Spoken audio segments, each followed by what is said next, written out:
Jake woke up in his crystal room feeling confused. The walls were glowing softly with morning light, but he had no idea what time it was. Valyrian days were longer than Earth days, and their twin suns rose at different times. He had been on Valyria, primed for 3 days now, and he still felt lost. A soft chime came from the door. "Come in," Jake called out. Zara entered, carrying a tray of what looked like glowing fruit. She was wearing the formal robes that all Valyrians wore, but her face looked tired and worried. "Good morning," she said softly. "I brought you breakfast." "Thank you," Jake said, sitting up. "How are you doing?" "We haven't had much time to talk since I got here." Zara set down the tray and sat beside him on the crystal bed. "I'm sorry, Jake. I know this is hard for you.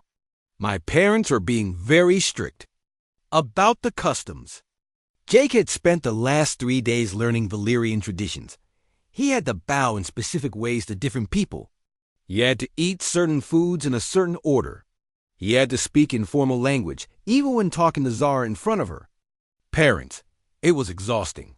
"I'm trying my best," Jake said, "but I feel like I'm failing every test they give me."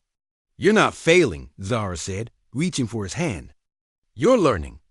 That's what matters. Is it enough? Your mother looks at me like I'm some kind of wild animal." Before Zara could answer, another chime came from the door. They quickly moved apart as Thalvin entered. "Captain Morrison," he said. "Formally, it is time for your morning lessons." Jake sighed and stood up. "Of course. What am I learning today?" "Today you will learn about Valyrian family structure and responsibilities," Thalvin said. "This is very important for someone who wishes to join our family." As Jake followed Thalvin through the crystal halls, he thought about how different this was from what he had expected. When he imagined meeting Zara's parents, he had pictured something like meeting human parents. Maybe some awkward conversation over dinner, some questions about his job and his plans.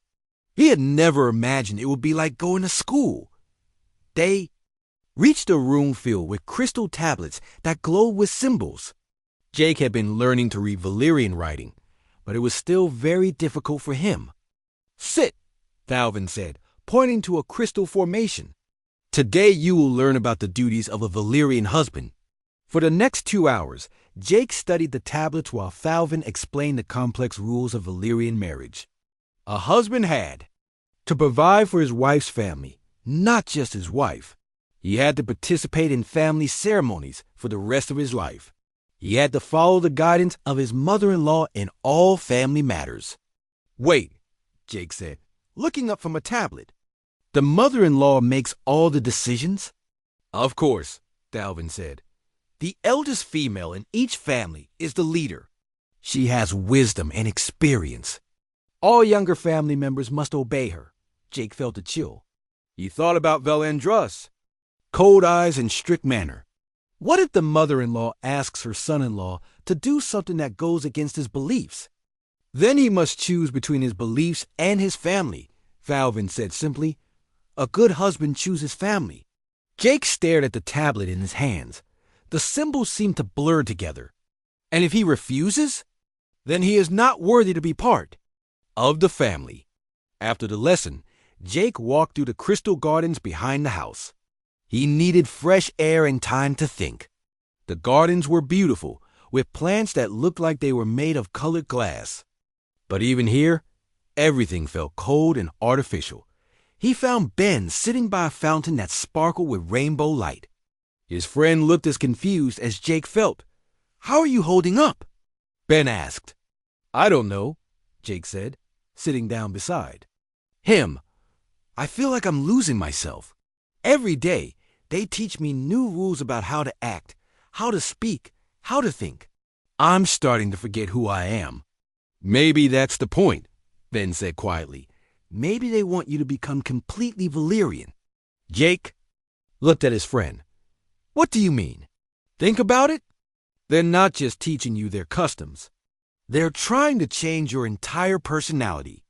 They want you to be quiet, informal, and obedient. They want you to stop being human." Before Jake could respond, they heard voices approaching. Jake recognized one of them immediately. It was his mother, Jake. Nancy Morrison called out as she rounded the corner. She was a small woman with graying hair and bright eyes. When she saw her son, her face lit up with joy. Jake jumped up and ran to her. For the first time in days, he acted like himself. He hugged his mother tight and felt some of the tension leave his body. "Mom, what are you doing here?" "Did you think I was going to miss meeting my future daughter-in-law?" Nancy said, hugging him back. "I brought your father and Amy too." Jake looked behind his mother and saw his father, Frank Morrison, and his sister, Amy Patterson, walking toward them. Frank was a big man with rough hands from years of working with machines. Amy was younger than Jake, with the same bright eyes as their mother. "Gad, Amy," Jake called out, feeling happier than he had in days. Frank clapped his son on the shoulder. "Good to see you, boy. This place is something else, isn't it?" Amy was staring at the crystal plants around them. "It's like a fairy tale. Everything is so beautiful and strange. Where are you staying?" Jake asked. "The Valyrians gave us rooms in the guest section," Nancy said. "Very fancy, but I can't figure out how to work anything." The bed tried to read. "My mind last night." Jake laughed, and the sound felt good. He had not laughed in days. "I want to meet this girl of yours," Nancy said. "Where is she?" "She's probably with her parents," Jake said. "They're very formal here. Everything has to be planned and approved." "Formal?" Frank asked. "What do you mean?" Jake explained about the customs and rules he had been learning. His family listened with growing concern. "So you can't even hold her hand in public?" Amy asked. "Not without permission from her parents," Jake said. Nancy frowned. "That doesn't sound right. When two people love each other, they should be able to show it. It's their culture, Mom. I have to respect it." "Respect is one thing," Frank said. "But you shouldn't have to stop being yourself." Just then, Zara appeared with her parents. Jake immediately straightened up and became formal again. His family noticed the change right away. "Zara Thiel." "Jake," said stiffly, "I would like you to meet my family." Zara bowed formally. "I am honored to meet you," she said in careful English. Nancy looked at her son, then at Zara. Something was wrong. This was not how Jake acted with people he loved. "It's nice to meet you too, dear," Nancy said warmly. "Jake has told us so much about you." Valandra stepped forward. "I am Matriarch Valandra. Welcome to our world." "Thank you for having us," Nancy said. "Your home is very beautiful." "We are honored by your presence," Valandra said. "I hope you will find our customs interesting." "I'm sure we will," Nancy said. But her eyes were watching Jake, who was standing stiffly beside Zara like a soldier at attention. "Perhaps you would like to see our ceremonial hall," Valandra suggested. "We are preparing for the wedding celebration." As they walked through the crystal halls, Nancy stayed close to her son. "Jake," she whispered, "are you okay? You seem different." "I'm fine, Mom," Jake whispered back. "I just have to follow their rules." "Since when do you follow rules that make you unhappy?" Jake looked at his mother. "Since I fell in love with someone from another world." Nancy studied her son's face. She had raised him from a baby.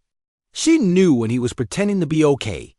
"Jake, I want you to be happy, but you don't seem happy."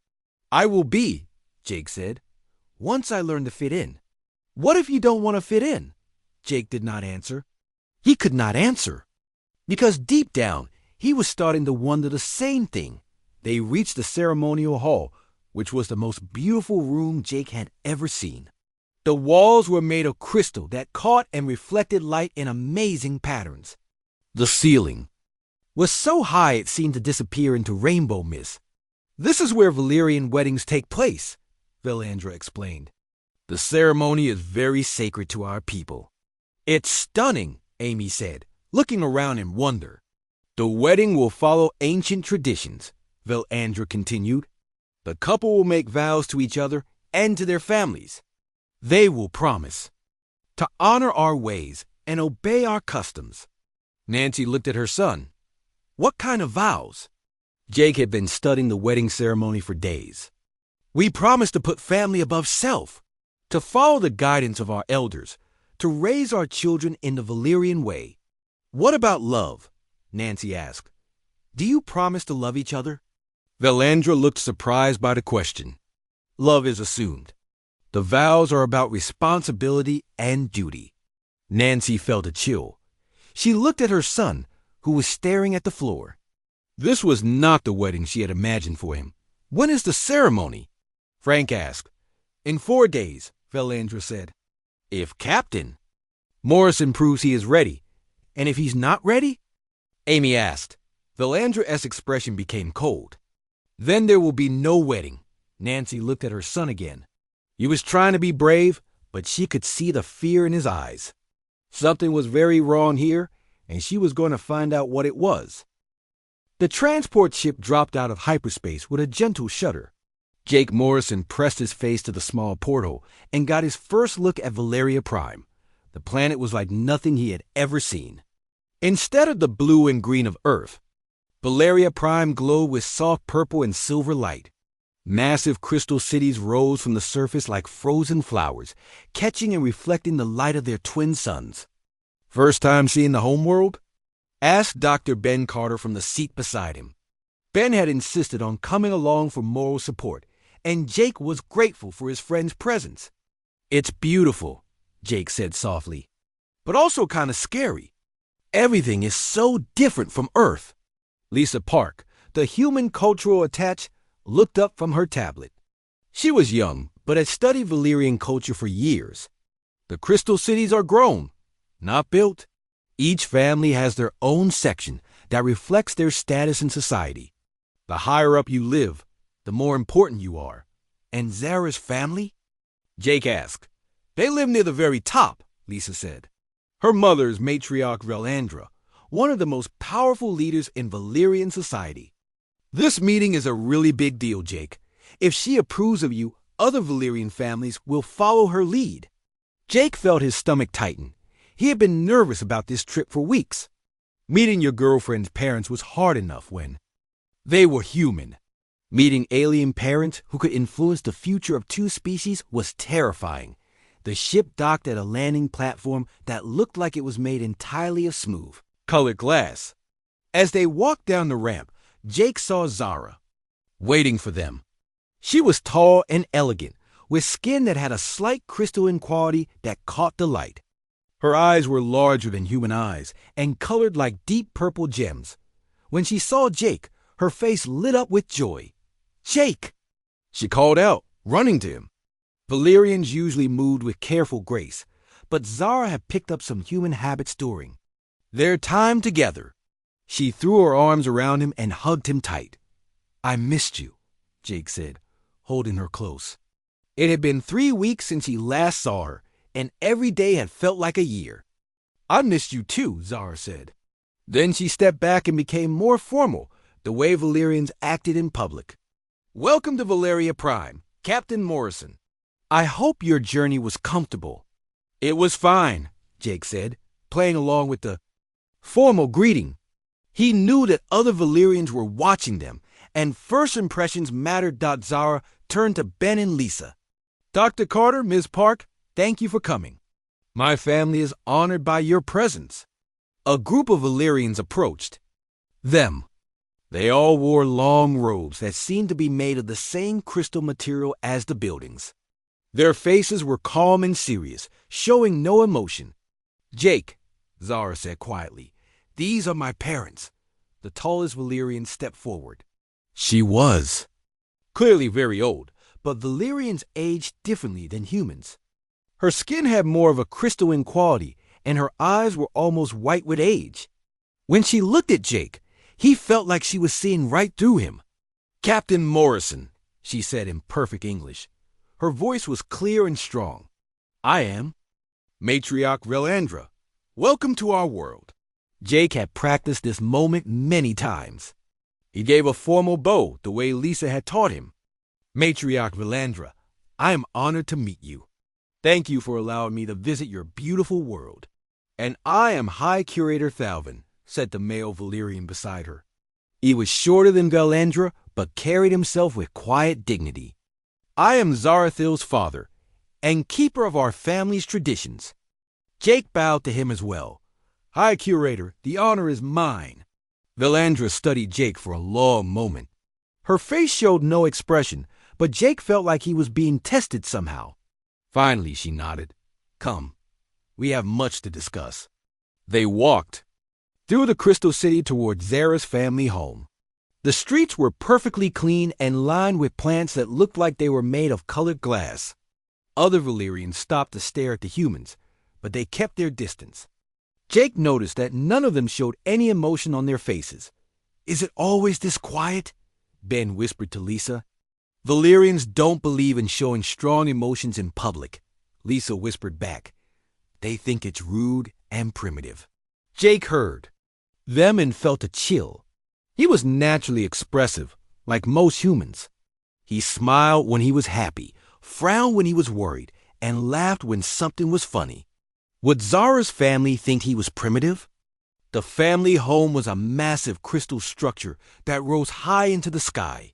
Inside, everything was beautiful but cold. The walls were translucent, and light flowed through them in patterns that changed as they walked. There were no chairs or tables like humans would use.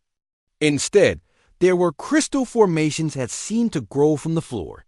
Please sit, Valandra said, gesturing to one of the crystal formations. Jake sat down carefully. It was surprisingly comfortable, molding itself to his body. Now, Valandra said, taking her place across from him.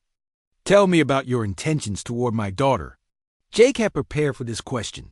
Matriarch, I love Zara more than anything in the universe. I want to spend my life with her, to protect her, and to build a future together. I know our species are different, but I believe that love can bridge any gap. Love, Valandra repeated, as if the word tasted strange in her mouth. Humans speak often of love, but love is just an emotion. Emotions fade. What happens when this love fades? With respect, Matriarch, I don't think you understand what love means to humans, Jake said. It's not just an emotion. It's a choice.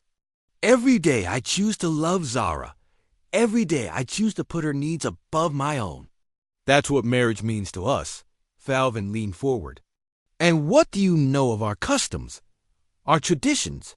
How do you plan to honor our ways? I'm still learning, Jake admitted. But I want to learn.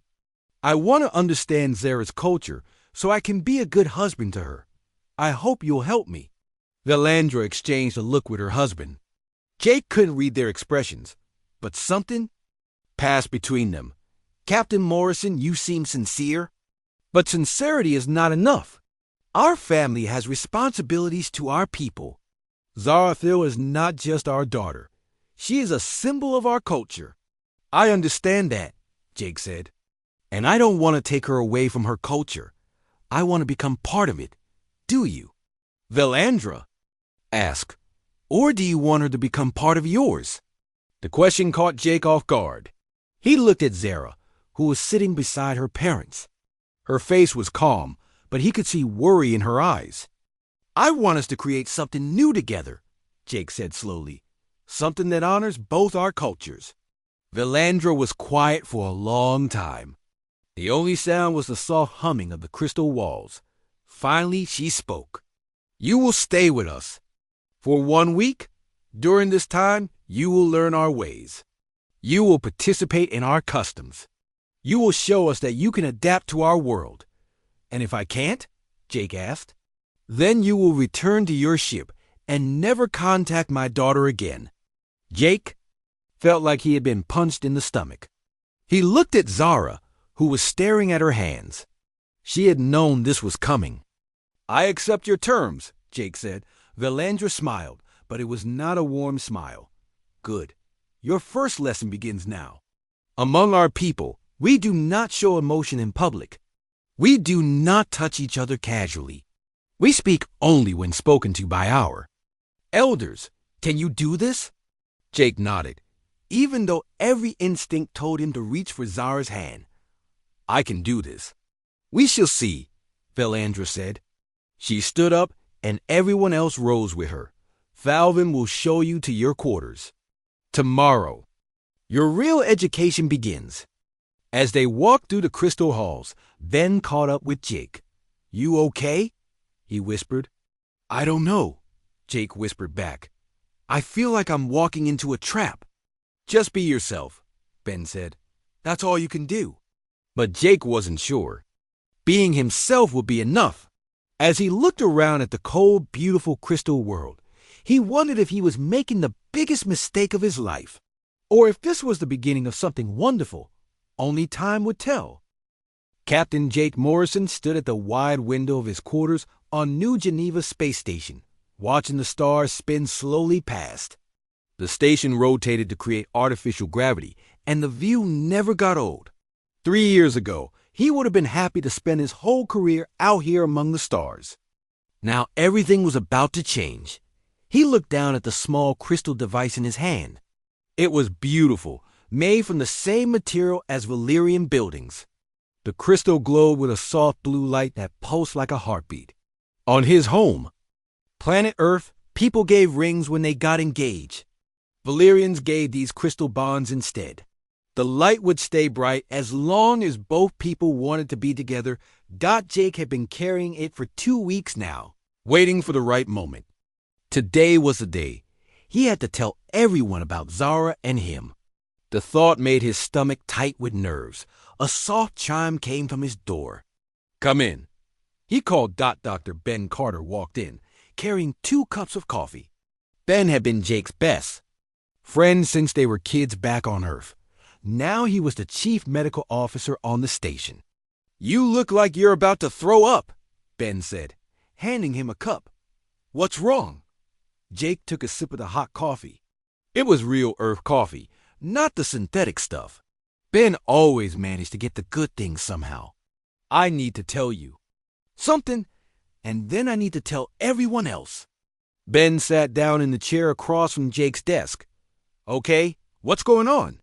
Jake held up the crystal device. The blue light reflected off Ben's face. Zara and I are getting married. Ben's coffee cup stopped halfway to his mouth. He stared at Jake for a long moment. Marry? To Zarathil, the Valyrian diplomat? Yes. Jake, she's an alien. I know what she is, Ben. Ben set down his cup and leaned forward. I mean, I knew you two were close during the peace talks. But marriage? That's never been done before? A human and an alien getting married?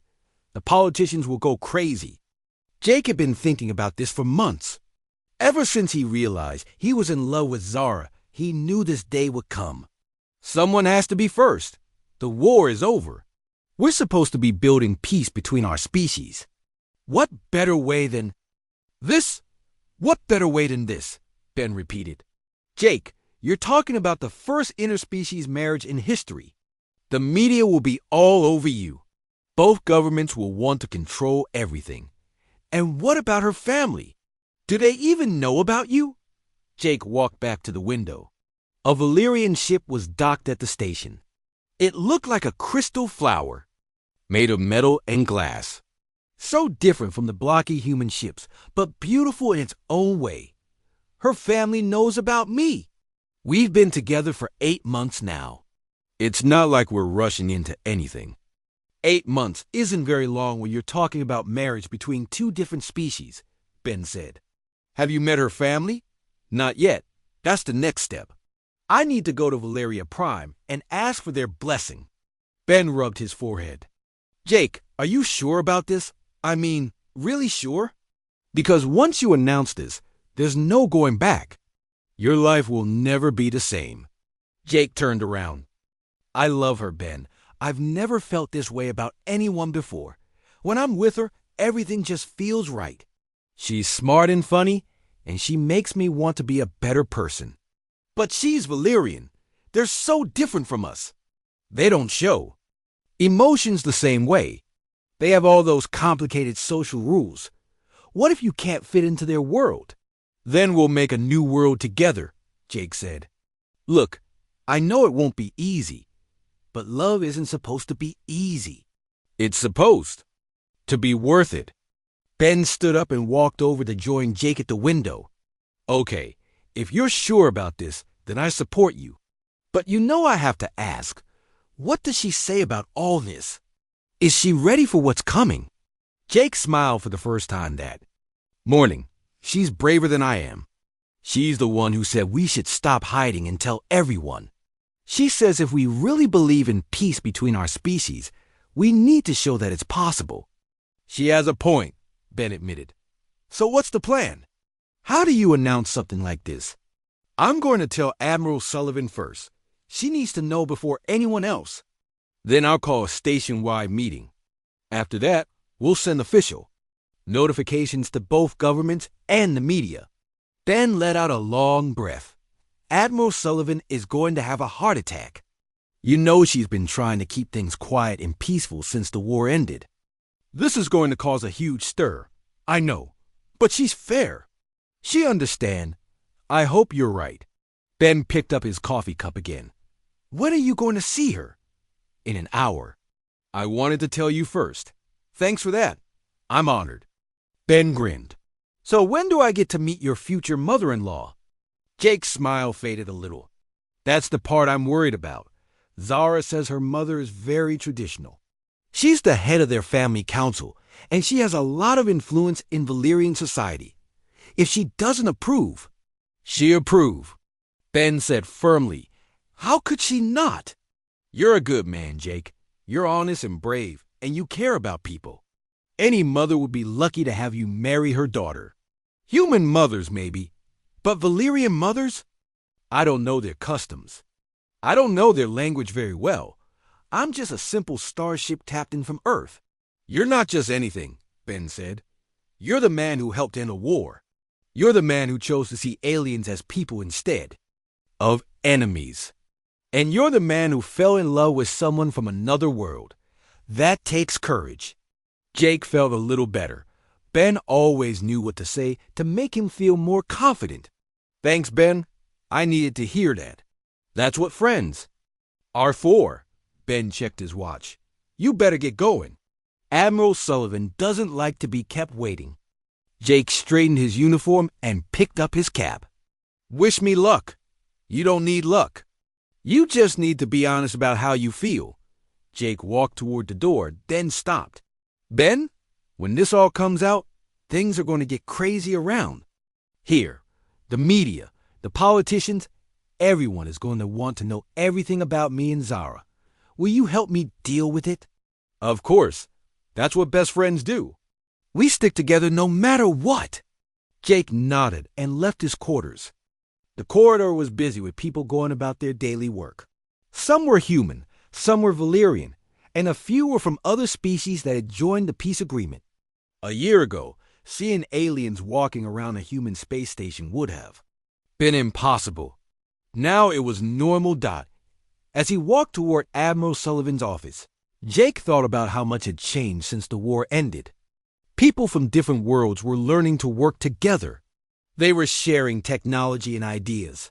They were building something new and better than what came before. Maybe Ben was right. Maybe this was exactly what the galaxy needed. Someone had to be first.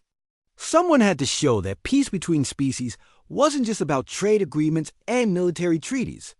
It was about people choosing to see past their differences and build something together. Jake reached the Admiral's office and pressed the door chime. In a few minutes, his life would change forever. But for the first time all morning, he wasn't nervous anymore. He was ready. Jake was cleaning glasses behind the counter when his old communication device crackled to life. He had not heard from Earth in months, and the voice that came through the static made him drop the glass he was holding. Jake Morrison, this is Dr. Linda Hayes. If you can hear this message, please respond on the emergency frequency. I know what you're doing on Mars, and you're not alone. Jake stared at the device. Linda Hayes had been the head xenobiologist for the Mars colony before the evacuation. She was one of the smartest people Jake had ever met, and she had always been kind to him when she visited the cafe. He had assumed she was safely on Earth with the other evacuees. Jake switched to the emergency frequency and spoke carefully. Linda, Is that really you? Where are you? Jake, thank goodness you're alive. Linda's voice came through clearly now. I'm on Europa Station, hiding in the research facility. I refused evacuation just like you did. You stayed behind too? Jake asked. I thought I was the only one. There are more of us than you think, Linda said. Humans who refuse to give up their lives just because the council said so. We've been watching what you're doing on Mars. Jake, you've become famous. Jake looked around his small cafe. Famous for what? Making sandwiches? Linda laughed. Famous for standing up to the Galactic Council. Famous for showing aliens that humans are more than just a dangerous species they think we are. Your story has spread to dozens of worlds. I heard the Council is sending more ships to Mars, Jake said. They want to shut down the cafe. I know. That's why I'm calling. Jake, what you're doing is bigger than just one restaurant. You're proving that humans belong in the galaxy.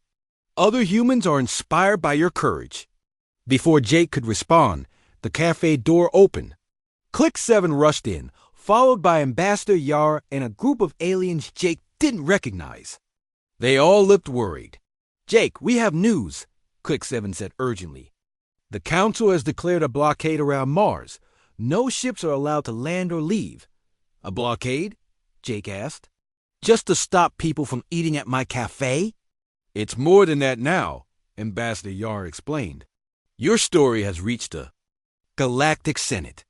Some senators are questioning whether the Council has the right to forcibly relocate entire species. They're calling for investigations into human rights. Jake held up the communication device. Linda, are you hearing this? I'm hearing everything, Linda's voice came through the speaker. Jake, I need to tell you something important. You're not just fighting for your cafe anymore. You're fighting for the right of humans to exist freely in the galaxy. One of the new aliens, a tall being with green scales and multiple eyes, stepped forward. My name is Counselor Zeph from the Reptilian Alliance.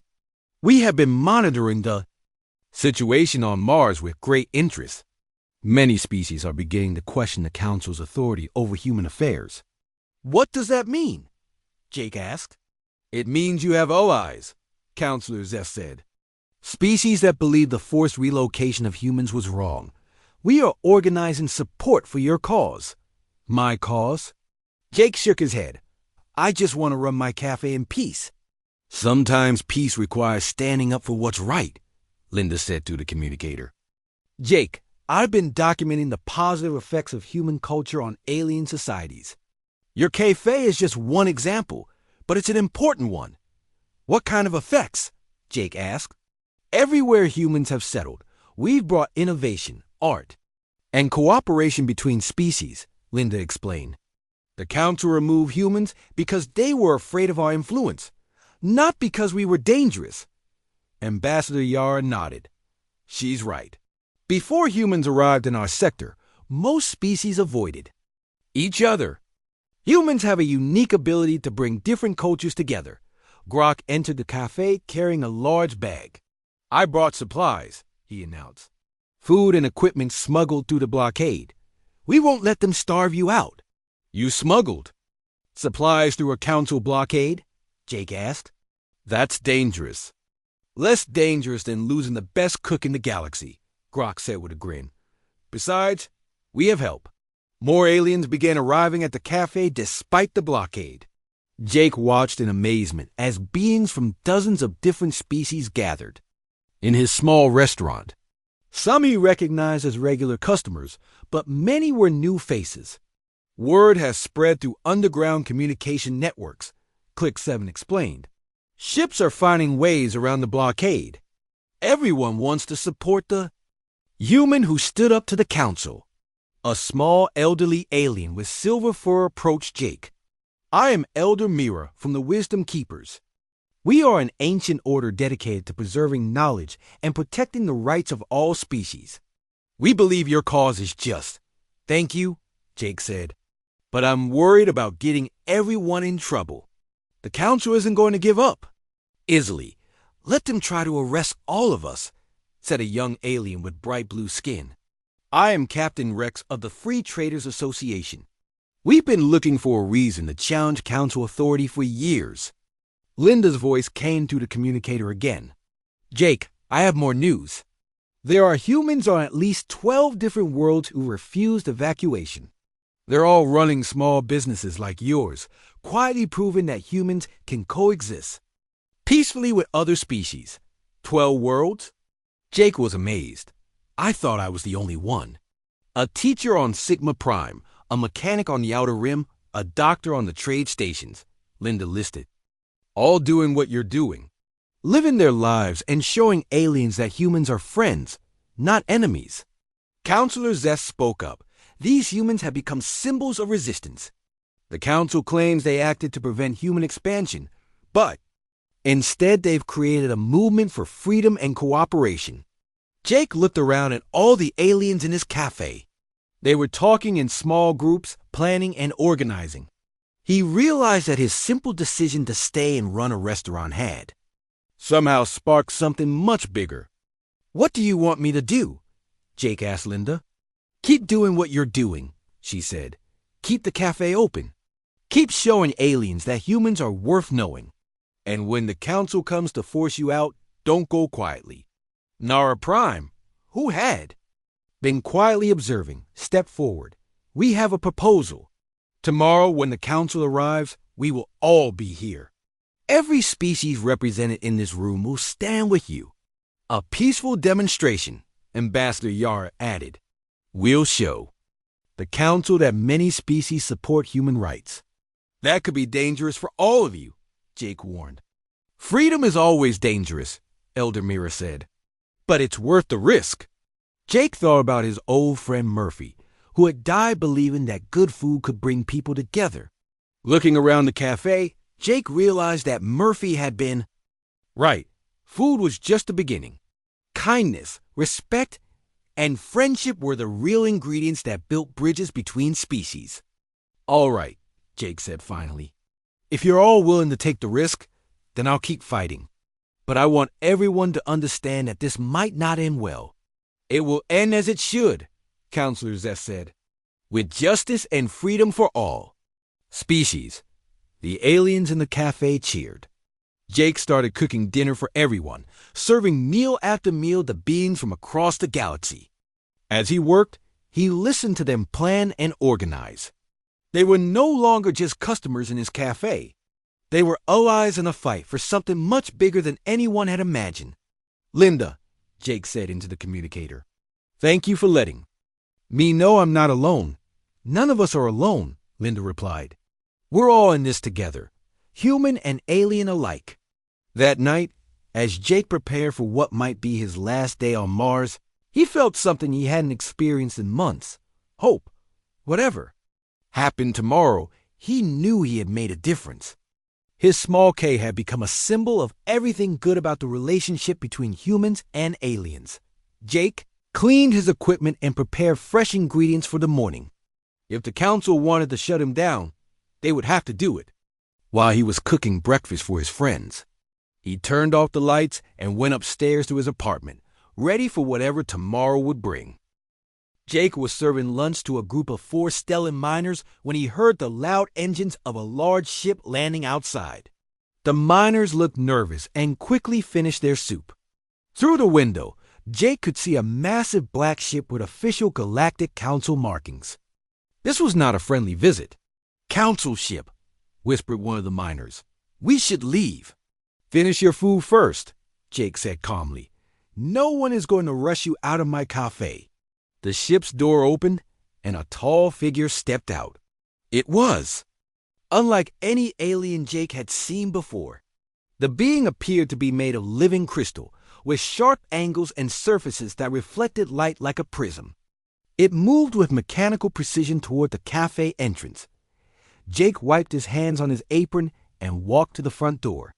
He opened it before the crystal being could knock. Welcome to Murphy's Last Stop. I'm Jake Morrison, the owner. What can I get for you? The crystal being studied Jake with eyes that glowed like blue fire. I am Thane Vex9, Senior Enforcement Officer for the Galactic Council. You are in violation of Evacuation Order 7742. You must leave Mars immediately. Would you like some coffee first? Jake asked. It's fresh, and you've had a long trip. Vex 9's crystal body made a grinding sound that might have been annoyance. I am not here for refreshments. I am here to enforce council law. Humans are forbidden from remaining on Mars. Jake stepped aside and gestured for Vex 9 to enter the cafe. Well, since you're here, you might as well come in. Let me explain why I'm staying. The crystal being hesitated, then walked into the cafe. The Stellan miners looked terrified, but Jake motioned for them to stay calm. Vex 9 looked around at the simple tables and chairs, the pictures on the walls, and the aliens eating human. Food! This is illegal, Vex 9 said. You are operating an unauthorized business in restricted territory. These aliens should not be here. One of the miners, a young female named Kira, stood up from her table. We came here by choice. Jake makes the best food in this sector. He treats us with respect and kindness. Sit down, Vex 9 commanded. This does not concern you. Actually, it does, Jake said firmly. These are my customers. They have every right to be here, and I have every right to serve them. Vex 9 turned back to Jake. The evacuation order was clear. All humans must leave Mars within 90 days. That deadline passed months ago. I read the order, Jake said. It said humans must evacuate. It didn't say anything about running businesses or serving food. I'm not bothering anyone. I'm just cooking. The crystal being's eyes flared brighter. You are creating unauthorized contact between humans and other species. This could destabilize regional politics. Jake laughed. I'm making sandwiches and coffee. How is that destabilizing anything? Before Vex 9 could answer, the cafe door opened. Again, Click 7 walked in with two other aliens Jake didn't recognize. One was a tall, elegant being with silver skin and flowing robes. The other was small and fuzzy with large ears and a friendly smile. Jake, Click 7 called out happily. I brought more friends to try your cooking. This is Ambassador Yara from the Silvari Federation, and this is Pip from the Forian Trade Collective. Click 7 stopped talking when he saw Vex 9. The crystal being's presence filled the small cafe with tension. Council Enforcer, Click 7 said carefully. We did not expect to see you here. I am conducting official business, Vex 9 said. This human is in violation of evacuation orders. Ambassador Yar stepped forward. Her voice was musical and elegant. Enforcer Vex 9, I am curious about these violations. What exactly is this human doing wrong? He refused to evacuate Mars as ordered, Vex 9 said. He is operating an illegal business and encouraging unauthorized alien contact. I see, Ambassador Yara said. And what harm has this caused? VEX9 paused. The potential for harm is significant. Uncontrolled human-alien interaction could lead to cultural contamination and political instability. Pip, the small furry alien, spoke up in a high, squeaky voice. But we like coming here. Jake makes us feel welcome. He teaches us about human culture through food. Cultural exchange is not permitted under current regulations, Vex 9 said. Why not? Jake asked. What's wrong with different species learning about each other? Vex 9's crystal body made that grinding sound again. The Council has determined that human influence on other species is unpredictable and potentially dangerous. Dangerous? Kira stood up again. Jake feeds us good food and treats us like family. My people have been mining asteroids for generations, eating the same terrible rations every day. Coming here makes us remember that there's beauty in the universe. I agree, said Ambassador Yara. I have visited many worlds in my diplomatic career. This is the first place I have found where different species gather peacefully to share food and conversation. This human is building bridges, not walls. More aliens began arriving at the cafe. Word had spread through the local trade routes that something important was happening at Murphy's last stop, Soon the small restaurant was filled with beings from a dozen different species, all talking at once. "What is the meaning of this gathering?" Vex9 demanded. "It's lunchtime," Jake said simply. "People get hungry around noon. Would you like me to make you something to eat?" "I do not eat," Vex9 said. "My people survive on energy absorption." "That's too bad," Jake said. "You're missing out on one of life's greatest pleasures." Nara Prime, who had arrived with a group of other Mentari researchers, addressed Vex9 directly. "Enforcer, I have been studying this human for weeks. His behavior is remarkably consistent. He shows kindness to all beings, regardless of species. He asks for nothing in return except the opportunity to share his culture." "His culture is the problem," Vex9 said. "Human culture is aggressive and expansionist. It corrupts other species." "That's not true," said Grok, pushing through the crowd. "Jake taught me that cooking requires patience and care. He showed me that taking time to prepare food properly makes it taste better. This is not aggression. This is art." The crowd of aliens murmured agreement. Jake looked around at all the faces, some familiar and some new, all united in their support for his simple cafe. "I think there's been a misunderstanding," Jake said to Vex9. "I'm not trying to spread human culture or influence anyone. I'm just doing what I love, which is cooking good food for people who appreciate it. The council's decision is final." Vex9 said, "You have 24 hours to leave Mars, or you will be removed by force." "And what about us?" Ambassador Yara asked. "Will you also forbid us from visiting places we choose to visit?" "This establishment will be sealed," Vex9 said. "No one will be permitted to enter." The aliens in the cafe began talking angrily among themselves. Jake could see that the situation was getting tense. He didn't want his customers to get in trouble because of him. "Everyone calm down," Jake said loudly. "Let's not make this worse than it has to be." Click 7 moved to stand next to Jake. "We will not let them take you away. This cafe has become important to many species. You have shown us that humans and aliens can be friends." "I appreciate that," Jake said. "But I don't want anyone to get hurt. The council will not use force against peaceful beings," Ambassador Yara said. "We have rights under galactic law." Vex9's crystal body began to glow brighter. "The council has the authority to maintain order and security. This human represents a threat to that order." "What threat?" Jake asked. "I'm one guy with a coffee machine and a grill. I'm not planning to conquer the galaxy. Your influence spreads," Vex9 said. "Other humans may follow your example. They may refuse to comply with council authority. Maybe that's not such a bad thing," Jake said quietly. The K fell silent. Everyone stared at Jake, waiting to see what he would say next. "I mean," Jake continued, "maybe humans and aliens should decide for themselves where they want to live and who they want to spend time with. Maybe the council shouldn't have the power to separate friends." Vex9's eyes blazed with anger. "You are advocating rebellion against lawful authority." "I'm advocating for the right to serve breakfast to anyone who wants it," Jake said. "If that's rebellion, then I guess I'm a rebel." The crowd of aliens cheered. Vex9 looked around at all the faces supporting the human and realized that this was bigger than just one stubborn cafe owner. "You have until tomorrow morning," Vex9 said to Jake. "After that, council forces will take action." The crystal being left the cafe and walked back to its ship.